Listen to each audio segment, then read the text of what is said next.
welcome to the Photon Channel Vlog. By the way guys, nag-prepare po paniud to.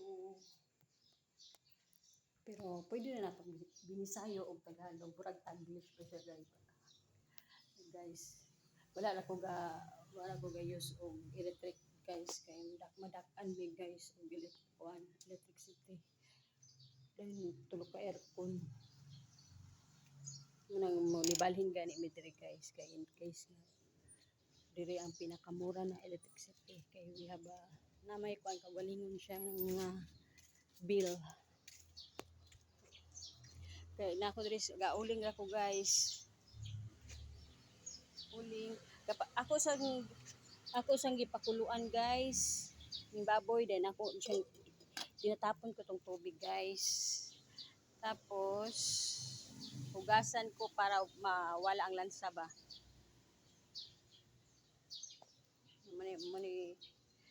Muni culture na da, guys pinobrihay ra gyud guys ba kay dili all the time siya guys nga always nga afford mo tanan guys.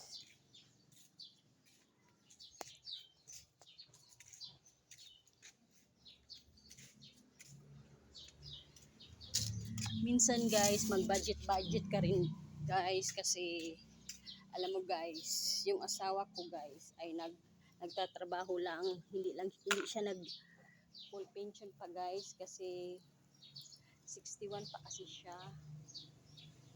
So, nagtatrabaho pa rin siya ng full pension guys.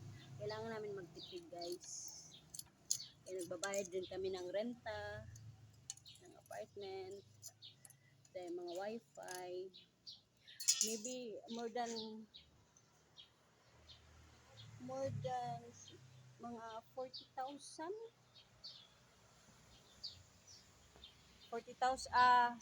guys, may grocery pa every weekend kami 10,000 siguro mga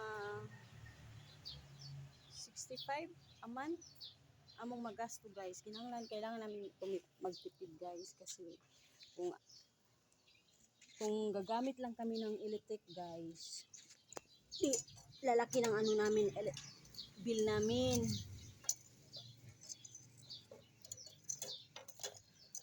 Yung pag matagal na mga niluto guys, example mga beef or matagalan, inuuling ko lang. Pag yung madali lang guys, doon ko niluluto sa electric.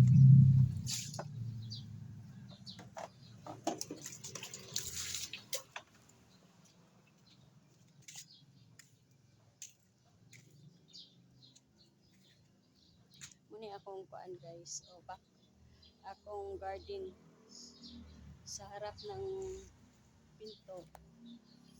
May aircon. There guys, may among kitchen. Then single among kuan electric guys. Kay isa pa guys, akong bana guys, dili siya ganahan og gasol guys. Ewan ko sa kanya. Kasi the same daw. Kaya siya nag-prepare siya electric na. Then ito guys, living room guys. Diyan siya magtambay. Then dalawang rooms, 2 CR. Ito yung opisina sa asawa ko guys. Diri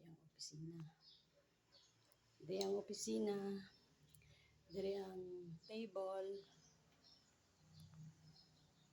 Then 1 CR there. 1 CR.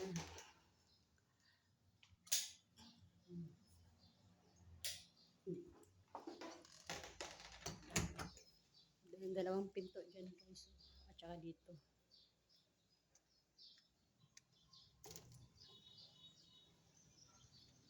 Dami ring may 5 din house dito guys.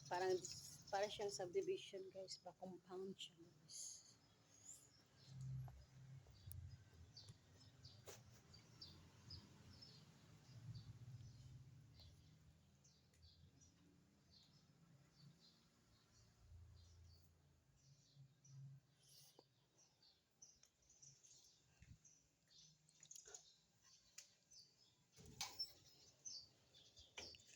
pag madalian na talaga guys, pag ano na talaga, ginagamit ko rin yung electric. Pero minsan, pag hindi pa madalian na ano, gamit ko lang sa uling.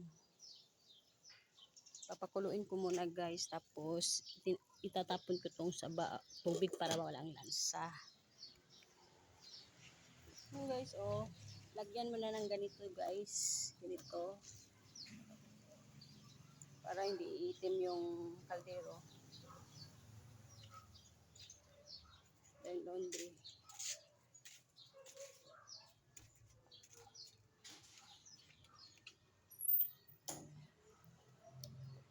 Guys, don't forget to like and share and click the notification para updated mo sa next video yung i-upload ko.